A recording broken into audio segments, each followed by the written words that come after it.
America के राष्ट्रपति Donald Trump ने ईरान के खारक द्वीप पर कब्जा करने का जो सपना देखा था वो सपना बीच में ही चकनाचूर हो चुका है।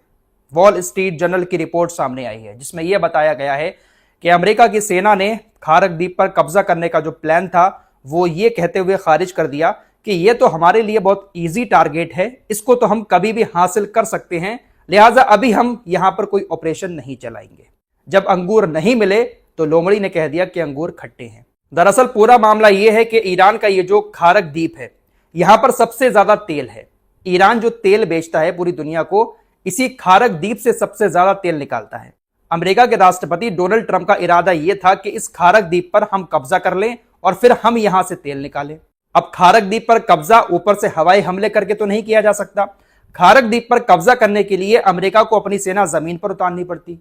जमीनी ऑपरेशन चलाने के बाद ही खारक द्वीप को अमेरिका अपने कब्जे में ले पाता, लेकिन हलवा समझ रखा है। ईरान के खारक आइलैंड तक अमेरिका की सेना का पहुंच पाना इतना आसान नहीं है। ट्रंप अपनी सेना को भेजकर ईरान के तेल को चुराना चाह रहे थे, लेकिन इससे पहले ही अमेरिका की सेना का तेल निकल गया। दरअसल 2 हफ्ते पहले इन्होंने अपने पायलट को बचाने के लिए जो जमीनी ऑपरेशन ईरान के अंदर घुसकर चलाया था, अमेरिकी सेना को उसी दिन समझ में आ गया था कि ईरान के अंदर घुसकर जमीनी ऑपरेशन चलाना इतना आसान नहीं है। आप लोगों ने सब कुछ देखा था, कितने सारे विमान अमेरिका को खोने पड़े थे। इसीलिए डोनाल्ड ट्रंप ने खारक द्वीप पर कब्जा करने का प्लान खारिज कर दिया है और भागते भागते ये कहा है कि ये तो बहुत आसान टारगेट है हमारा, यहां पर तो हम कभी भी कब्जा कर सकते हैं।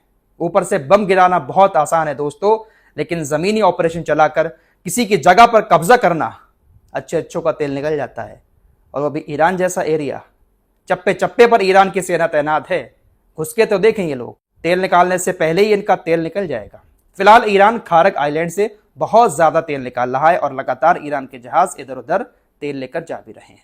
फिलहाल अमेरिका की नाकेबंदी अभी भी समुद्र के अंदर जारी है। अमेरिकी सैंडकॉम की तरफ से एक जानकारी दी गई है कि ईरान ने जो बारूदी सुरंगें बिछाई हैं, उन बारूदी सुरंगों को हटाने के लिए हमने पानी में चलने वाले ड्रोन समुद्र में तैनात कर दिए हैं। पानी में चलने वाले जो ड्रोन हैं वो बारूदी सुरंगों को ढूंढकर उनको खत्म करने का काम करेंगे, ताकि जो भी जहाज उधर से आ रहा होगा उसको बारूदी सुरंगों से किसी तरह की कोई परेशानी का सामना ना करना पड़े। हमारे एडवांस यूएवी ड्रोन जो पानी के अंदर चलते हैं बहुत तेजी के साथ ईरान की बारूदी सुरंगों को हटाने का काम कर रहे हैं। लेकिन फिर आपसे कहूंगा कि अमेरिका जो भी बातें कहता है उसमें कुछ ही % सच्चाई होती है, बाकी सारी बातें ज्यादातर झूठी साबित होती हैं। दोस्तों, पिछली वीडियो में हमने आपको बताया था कि इजराइल के सैनिक लेबनान के बॉर्डर पर कितने मारे गए हैं, कितने घायल हुए हैं इस जंग के दौरान। पूरा आंकड़ा इजराइल की तरफ से जारी किया गया था। अल जजीरा की रिपोर्ट हमने आपको दिखाई थी। अल जजीरा की एक और रिपोर्ट आप लोगों को दिखाते हैं। ईरान की मिसाइलों ने इजराइल की राजधानी तेल अवीव में कितना नुकसान पहुंचाया है, इसकी जानकारी अब इजरायली चैनल 12 की तरफ से दी गई है। अल जजीरा ने भी इसको रिपोर्ट किया है। इजरायली चैनल 12 की रिपोर्ट के मुताबिक तेल अवीव के अंदर 1000 से ज्यादा अपार्टमेंट ऐसे हैं जो रहने लायक नहीं बचे हैं। सिर्फ तेल अवीव के अंदर, जो मेन राजधानी है इजराइल की, आसपास का एरिया छोड़िए, तेल अवीव के अंदर सिर्फ 1000 से ज्यादा अपार्टमेंट रहने लायक नहीं बचे हैं। ईरान की मिसाइलों ने इजराइल की राजधानी, जिसको इजराइल का दिल भी कहा जाता है, तेल अवीव के अंदर तबाही मचा दी है। ईरान की मिसाइलों ने इस जंग के दौरान नुकसान बहुत ज्यादा पहुंचाया है इजराइल को, लेकिन मीडिया पर पूरी तरह से पाबंदी लगा रखी है। अमेरिकी सैंडकॉम ने भी अपने सैनिकों के बारे में जानकारी दी है कि इस जंग के दौरान हमारे 13 अमेरिकी सैनिक मारे गए, 400 से ज्यादा अमेरिकी सैनिक घायल हो गए। फिलहाल कुल मिलाकर बात यह है कि ईरान ने पूरी दुनिया को दिखा दिया कि बड़ी बड़ी ताकतों को किस तरह से मजा चखाया जाता है। फिलहाल इन सारी खबरों के बीच खबर पाकिस्तान से आ रही है। पाकिस्तान में अमेरिका और ईरान के बीच दूसरे दौर की बातचीत कराने की तैयारियां जोरों शोरों से चल रही हैं। मीडिया रिपोर्ट्स के मुताबिक अमेरिका के 2 C-17 ग्लोब मास्टर एयरलिफ्ट विमान पाकिस्तान के नूर खान एयरबेस पर उतर चुके हैं। नूर खान हवाई अड्डे से आने वाली सभी सड़कों को बंद कर दिया गया है। जो होटल हैं जहां पर अमेरिका और ईरान के अधिकारियों को रुकना है, मैरियट और सेरेना होटल, इन दोनों होटलों को खाली करवाया जा रहा है और आने वाले फ्राइडे तक यानी जुमे तक ये होटल कोई भी बुकिंग नहीं लेंगे। अल जजीरा की रिपोर्ट के मुताबिक पाकिस्तान पूरी कोशिश में लगा हुआ है कि ईरान और अमेरिका के बीच दूसरे दौर की बातचीत अगले हफ्ते इस्लामाबाद के अंदर दोबारा से शुरू हो जाए। देखते हैं भाई बातचीत होती है या नहीं होती है। दोस्तों, ईरान और अमेरिका की जंग में ईरान के लिए प्लस पॉइंट यह रहा कि दुनिया का कोई भी देश, इजराइल को छोड़कर कोई भी देश खुलकर अमेरिका की मदद करने नहीं आया।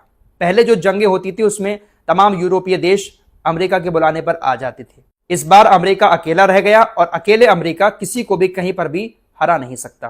दुनिया के तमाम देश अब इस बात को समझ चुके हैं कि अमेरिका हमें बेवजह कहीं पर भी लड़ाई में घसीट देता है, जहां पर हमारा कोई लेना देना भी नहीं होता है। ब्राजील के ये जो राष्ट्रपति हैं लूला, इन्होंने एक बड़े प्रोग्राम में बहुत अच्छी बात कही। इन्होंने कहा कि इराक पर जब हमला हुआ था वो हमला पूरी तरह से झूठ था।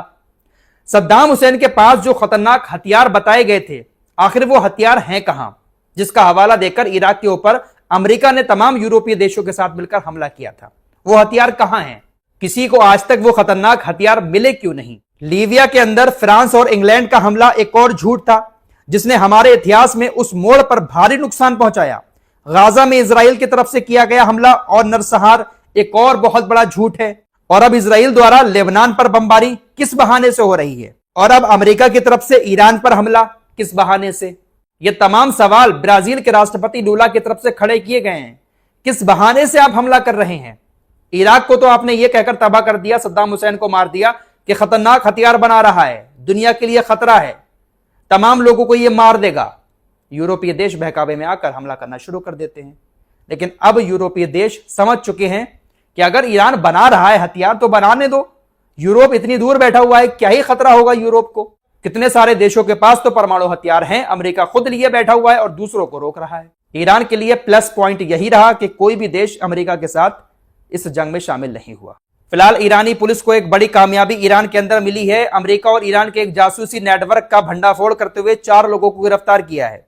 अमेरिका और इजराइल का यह जासूसी नेटवर्क स्टारलिंक के इंटरनेट की डिवाइस को तस्करी करके ईरान के अंदर लेकर आ रहा था। सैटेलाइट से जो इंटरनेट चलता है वो इंटरनेट प्रोवाइड करवाने की फिराक में लगा हुआ था। फिलहाल ईरानी पुलिस ने पूरे जासूसी नेटवर्क को पकड़ लिया है। फिलहाल आज 19 अप्रैल है, 20-21 अप्रैल का दिन और है, सीज फायर खत्म हो जाएगा और हो सकता है कि सीज फायर खत्म होने के बाद फिर से कुछ ना कुछ हो जाए, अगर दूसरे दौर की बातचीत अमेरिका और ईरान के बीच नहीं होती है। पाकिस्तान पूरी कोशिश में लगा हुआ है कि एक दौर की बातचीत और हो जाए। पाकिस्तान भी ये चाह रहा है कि कैसे भी करके समझौता हो जाए, दुनिया में फिर मेरा नाम होगा कि देखिए अमेरिका की ईरान की जंग पाकिस्तान ने रुकवा दी। इतनी बड़ी जंग थी परमाणु हथियार की और पाकिस्तान ने रुकवा दी। इसी कोशिशों में पाकिस्तान इधर उधर भागा हुआ फिर रहा है। देखते हैं भाई अगले हफ्ते बातचीत होती है या नहीं होती है। इस रिपोर्ट में इतना ही, कुछ और खबरों के साथ फिर हाजिर होऊंगा। अपना ख्याल रखिएगा। अल्लाह हाफिज।